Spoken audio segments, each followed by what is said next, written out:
All right, time now is 10 o'clock here. Welcome to History Talk with our good friend Randy Hoffman. Good morning, Randy. Thanks for joining us. Good morning, Jay. It's good to see you. Absolutely. Well, it's good to be seen, Randy. And this week, it's one of my favorite topics that you've ever come up with. It is video stores. Now, many people may, or I'm sure of a certain age group, know that Bismarck Mandan had quite a few video stores back in its heyday in the 80s and 90s. We've had about 15 video rental stores in the mid 1990s. That's quite amazing. And we're going to start by talking about some of the early struggles of the video store rental stores. Yeah, video rental stores really started popping up pretty much right at the turn of the 1980s. The very first local store that we had that offered videotape rentals was exactly in 1980, and that was Budget Tapes and Records, which became Budget Music and Video a little bit later on. Very small selection. Most people did not own VCRs until the mid 80s. It was really interesting because so basically, if you wanted to rent a videotape, you also had to rent the equipment. So you'd have to go to the video store, lug home this big because VCRs were big and heavy back then too. So Yes, you'd have they to were. lug home for your one videotape you probably rented, your one new release videotape.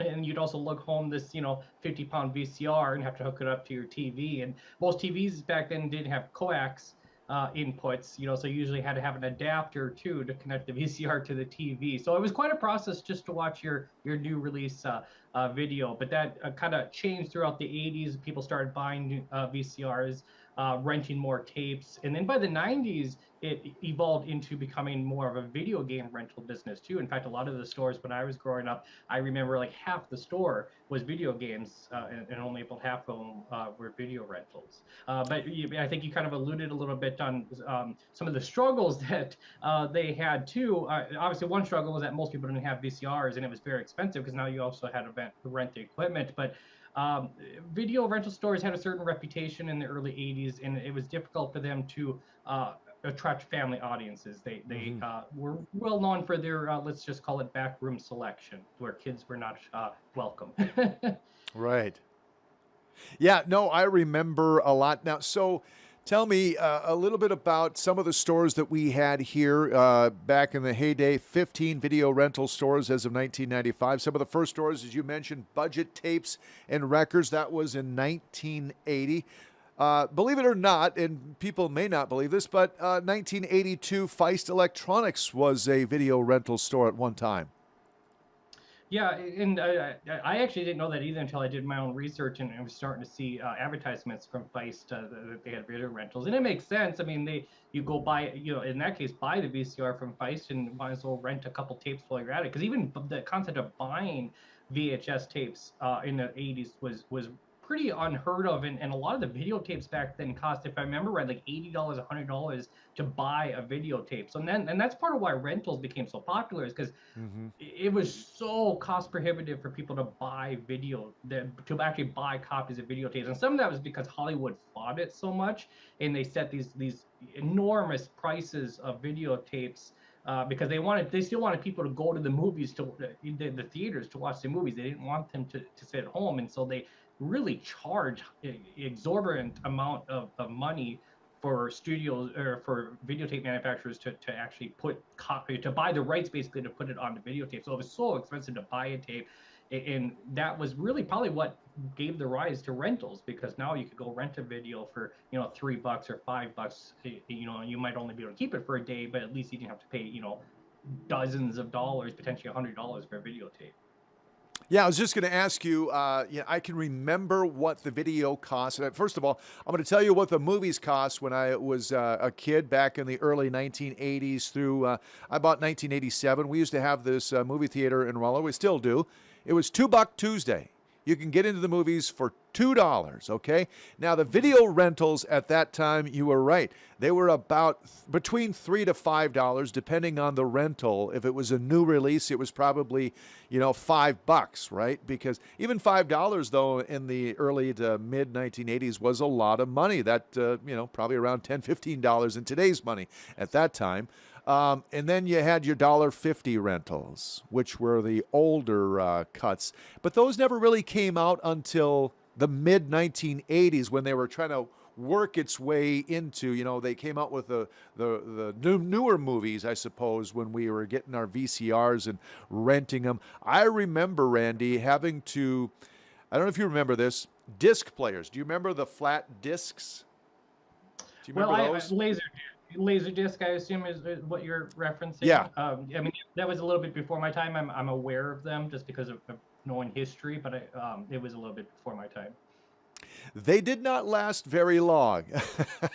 I Well, just yeah, remember. in part of that was they were basically the size of a classic record, and Mhm. so just the size of them, even though they were thin, they were big around, and DVDs were coming actually came out not too much after the laser disc, and you know uh, I think it's obvious why DVDs became more more practical.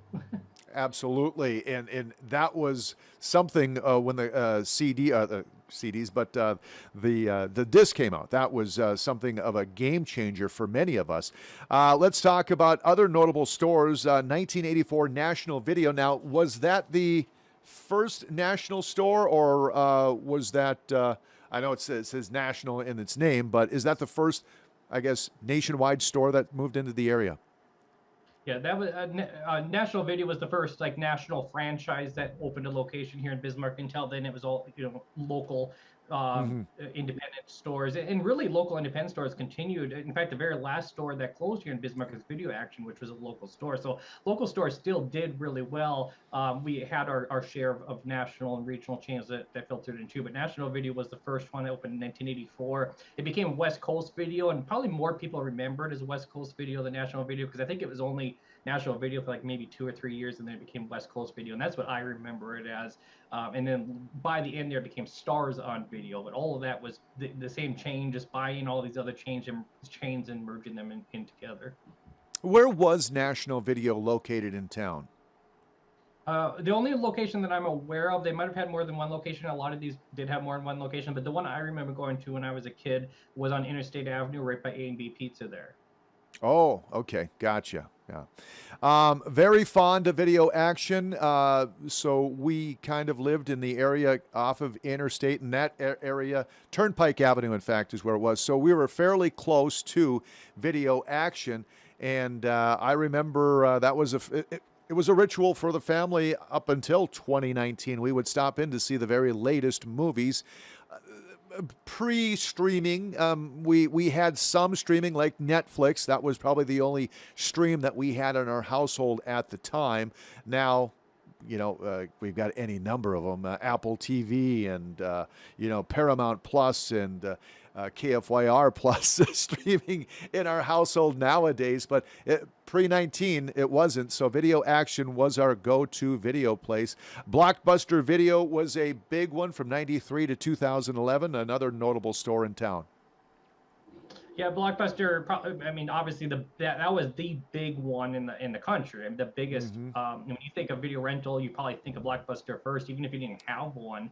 That was by far the biggest. It almost had a monopoly in many ways. That came in 1993. Originally, they had the entire building, but then in '99, Papa Murphy's took the southern half of that building. Another major one too was Premiere Video opened just the year before Blockbuster. Now that wasn't a national chain; that was a regional chain. They had a couple dozen locations though. In fact, regional video rental stores were probably more common than national. Blockbuster and National Video were the only two like actual true national ones I can even think of. Usually they were regional chains that had maybe a couple dozen locations, and Premiere was one of them. That was actually the one that was my go-to as a kid growing up was Premiere Video. I went to all of them because a lot of times if you couldn't find it at one, you went to the next one Yeah. until you found the one that you wanted. To me, Premiere Video is the one I remember liking the most growing up. It had the biggest selection. I think it was even a bigger selection than Blockbuster, especially was after Blockbuster took after Papa Murphy's moved in and took over half of Blockbuster. But there was so many options, and it was almost kind of fun sometimes too, reminiscing about this. Not finding the video that you wanted, and sometimes you would go location, location, location, and after like 3 locations, you just give up and start browsing. Like, I'm gonna rent something today, and you would just start looking at videos and be like, well, I guess I'll try this. You don't do that now. Now it's if you don't find what you're looking for on one platform, you look at the other, and it almost forced you to try videos and movies that you wouldn't have tried otherwise. Randy, I brought this up with somebody here recently. We talked about like disc and tape, budget tapes and records, same thing. You know, those places where you would spend 15 minutes or a half hour, or if you love music, maybe you spent an hour in there just looking at music, and you thought, maybe I'll give this a chance. And that's what I used to do at Video Action. And do you remember Hollywood Video? Oh yeah, I have a lot of memories. Especially the old Hollywood Video before it burnt down. It was two levels, which always fascinated me. Yeah, you could go into those video places and you would run across, for instance, I'm not sure if you're familiar with his movie title, but The Color of Money. Great movie with Tom Cruise and Paul Newman, okay, from the mid 1980s. You know, you would run across that, and my kids would be with me, and I'd be like, "Okay, this is the movie we're watching now because you need to see this movie." You know, something like that. It was so nice to be able to walk around and just grab a movie for $1.50 because it was an older title, and you would watch it. The only pain was you had to drive it back to the store. Okay, that was a bit of an inconvenience, but oh well, I would still, if I could do it today, Randy, I would go back to that chance of going out and buying your popcorn at the store, your little gummy bears or whatever it was. It kind of, it was kind of fun as opposed to sitting in your chair at home, flipping through Netflix. I got to be honest with you. Whenever I get on these streaming services, I look at them and I'm like, I don't even want to watch anything off of it, and I'm wasting my money on these streaming services. Yeah, I feel the same way, and it really was more of an experience than it is now. I mean, like truly an experience. I mean, just a shot like go. I mean, you would have to leave your house and browse hundreds of titles, and in some cases fight other people for the same title. I remember a few times I'd get to the store and see the title I wanted and make a dash for it just in time for somebody else to snatch it off the shelf before I got there, especially new releases. In fact, I remember lines with certain new release titles, like I think the Star Wars films coming out in the 90s. There were a line around some of the rental stores of people waiting to get in to rent those copies when they came out. I think Titanic was the same way. In fact, I think Titanic, I remember they had a waiting list. You had to sign up like months ahead to rent that. And that was a two tape thing. So you really felt like, because I think that's like a 3 hour movie, you really felt like you were Sure. getting something special for your $3 of that. But I remember some of those cases. Yeah, let's talk about co-branding and hybrids that became popular in the 1980s and 90s. As you mentioned, some gas stations and grocery stores would cohabitate together, including Gizmos. I'm not familiar with that. That's a little before my time. Where was Gizmos located? Gizmos was where the walrus is now in Arrowhead. That was the precursor to the walrus. A lot of people don't remember Gizmos, which is really interesting because for some reason, really fondly remember Gizmos more for the pizza than the video. So Gizmos was interesting because it was a pizza shop first and a video store second. They wanted the founders of it wanted to open a pizza restaurant, but they were trying to figure out how to differentiate themselves from other pizza places, and that was the theory of why they brought in the video rental. So it was a hybrid, but it was a pizza first, video rental second, and I swear to God, it's probably the best pizza I ever had in my life, at least here in Bismarck. They had these really deep dish pizza pies that were just amazing, and then you got a free video rental with every pizza too. So you go in and buy a $10 deep dish pizza and walk home with a free video rental with it. It was just amazing. It was only there for a couple of years, but I still, even those 3 or 4 years it was there, I still have these fond memories of it. See, I would have loved something like that. You get a pizza, free video rental, so you take the pizza home and you watch the video. I mean, that's like a perfect Friday night for a teenager, or at least a kid back in the 80s and 90s. Papa Murphy's, they built into a Blockbuster. Yeah, so and I kind of teased this earlier too. Blockbuster originally had the entire building right there. It was right off Washington. There, it's a title company now. They originally had the entire building in 1999. Papa Murphy's went in and took over basically half of that building, and so that the inventory supply and it dumbfounded me because then the inventory of Blockbuster got cut down in half, and to me, Blockbuster was no longer that competitive because there were many other stores in town that had a lot bigger selection. So if your goal was just video rental, to me that hurt Blockbuster. Now the pizza video combination might have won them over. I personally remember going to Papa Murphy's more than going to Blockbuster after the merger. Going to Papa Murphy's and not renting a video. So Might have been smart, but it might have backfired on them a little bit too. Sure. And coffee shops, tanning salons, you wouldn't think this would be successful, putting a video rental in a tanning salon or a coffee shop, but it worked. Century Video Tanning and Coffee Company. Yeah, and with a lot of them, they started only as video rental stores, and then I think the writing was on the wall that that business was dying by the especially by the 90s, and especially with bigger chains like Blockbuster and Premier coming in, then they started supplementing their income with coffee. You know, originally it was coffee shops, and then they started adding tanning beds into them, and some of them evolved completely away from video rentals and stay in business.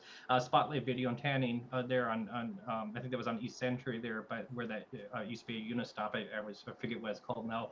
That you know, started as a video, as a Spotlight Video and Tanning. They had tanning beds and video rentals in the same place, and then by the end there they dropped the video and then just became a tanning salon.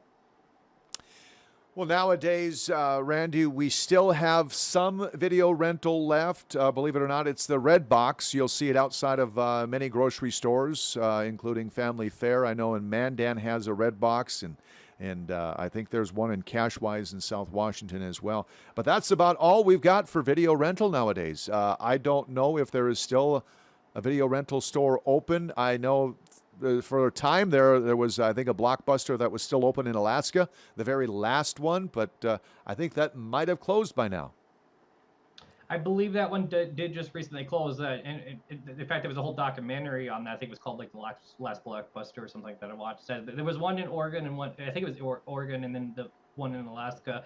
There are rental stores around the country, pretty much all mom and pop stores. Not very many of them. I don't know the actual statistics of that. Even the fact that our last one closed in 2019 is actually quite impressive. I mean, that's modern. I mean, that's 5 years ago that we still had a video rental store, which is quite impressive. And then Mandan, you know, had some up until just a few years ago too. It wasn't too much before Video Action. I think that the last one in Mandan closed. So it's pretty recent history. It feels like forever ago, but it wasn't that long ago. Yeah, absolutely. It has been an enlightening look back on video rentals, Randy, and video stores in the Bismarck Mandan area. Totally enjoyed this, and I say, if I could, I would bring back, budget tapes and records with video rentals and music. Would I bring back cassettes? Probably not, but I would stick with the CDs. I really enjoyed that. I really, as an adult, I think I'd probably enjoy it just as much. Randy, coming up next Thursday at 10 a.m. on History Talk, what are we going to be highlighting then? We're going to be part 2 of our series on the history of former restaurants. I don't remember which restaurants made the cut. I tend to work on some of these multiple segments at a time, but 4 or 5 former restaurants here in Bismarck. Okay, looking forward to that. You can catch History Talk each and every week at 10 a.m. here on KFYR Plus. Randy, it's been a pleasure to visit with you, and we'll catch up again next Thursday morning at 10 a.m., okay? See you, Jay.